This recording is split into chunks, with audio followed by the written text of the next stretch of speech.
આપણી સાથે છે ઓનર ફેક્ટરીના, તો એમના દ્વારા જાણવાનો પ્રયત્ન કરીશું. એમના સાથે સીધી જ આપણે વાતચીત કરીએ. તો સ્વાગત છે પહેલા મારા સ્વતંત્ર પર આપ. નમસ્કાર.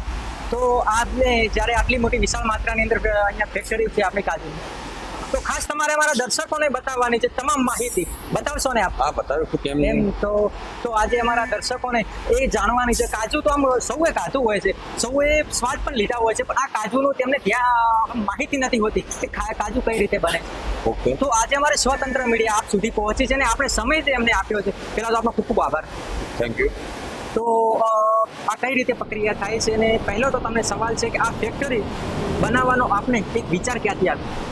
આ ફેક્ટરી બનાવવાનો વિચાર આજે 2007-8ની સાલ અમે પાલનપુર મુકામે કરિયાણાની દુકાન ચલાવતા હતા.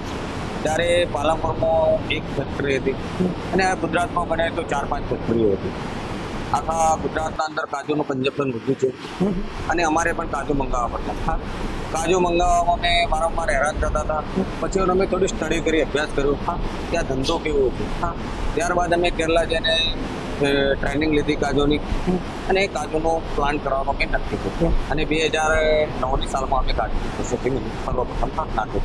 પાલનપુરમાં અમારો બીજા નંબરનું હતું. અમારી પહેલાંનું કિલોમીટર બાય ચલાવવા. તો હવે આપણે સમય બરબાદ કર્યા વગર હવે દર્શકો રાહ જોઈ રહ્યા છે કે હવે કઈ રીતે અમને પ્રોસેસ થાય છે.